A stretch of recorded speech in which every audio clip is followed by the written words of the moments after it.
So my favorite matches were the second match. The Steiner brothers, Rick Steiner and Scott Steiner, defeated the Head Shrinkers and Fatu with Afa by pinfall. So that's my first. Match 4 with Razor Ramon, he defeated Bob Backlund by pinfall, which was a singles match, 3 minutes and 45 seconds.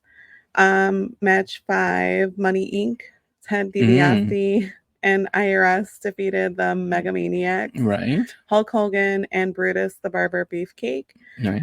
With Jimmy Hart by disqualification. Right. And then my last and favorite match was match 6, Lex Luger, who defeated Mr. Perfect by pinfall singles match at 10 minutes and 56 seconds. Okay, so you ended up having 4 favorite recommendations here. Okay. I did. I thought this was a really pretty good Wrestlemania. The last match that you went over, which was about 22 seconds, was my least favorite. Yoko was definitely assaulted towards the end. 22 seconds. I was just like, what? Don't blink, you might miss it. So did you have favorite matches? I know you had one. My favorite match was also the tag team match of the Steiner brothers with the Head Shrinkers. Okay. But it's not because of, this is Rick Steiner, this is Scott Steiner.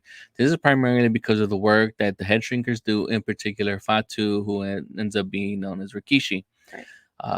Big fan of his work in this match, and what ends up being his career. Right now, he's only 28 in this WrestleMania, so he ends up going into, I think, he wrestles for WWE until like 2007, but it's like an off and on thing. But the fact that he's 28 here in 1993, and we're gonna see him later on for like another 20 plus years, right? And he like reinvents himself with this gimmick. Yeah, it's kind of a crappy gimmick, but it's pretty much what everyone knows him now. That's a little bit younger than us. So definitely, if you want to see Rikishi or Fatu, the father of Jimmy J, which is Jonathan and Joshua, their real names, and Solo Sokoa, which I did not get a chance to look up his real name. Please feel free and do so. Do yourself a favor and watch that match, because I feel that there's a lot of good technical wrestling and storytelling that he does there. And the second match, now talking with Raymond here, as he was kind of my text co-host. Thanks, Ray. Thanks, Raymond, for filling in, and thanks you for letting us know that Solo's real name is Joseph. Mr. Perfect and the narcissist Lex, or the Lexorcist, as Mr. Perfect pointed out, primarily just because of the good work that Mr. Perfect does. Mr. Perfect is, second generation wrestler. His dad was in the business, and he's in the business, and I think at this point in time, as me and Ray were commenting here on the chat, is this is nearing the end of his original WWE and FE now E run. And then he ends up going to WCW, where he really doesn't do much, but I think Raymond might have like an idea of why.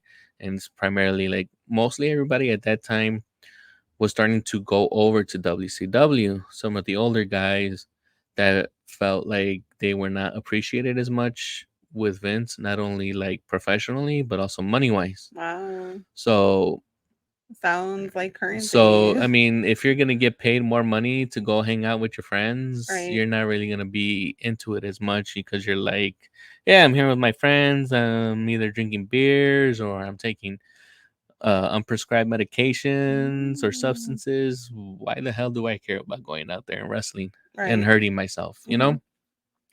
So that one is my second favorite match, and I think that's it. Wow. So two matches, 2 favorite matches for me, and 4 for you.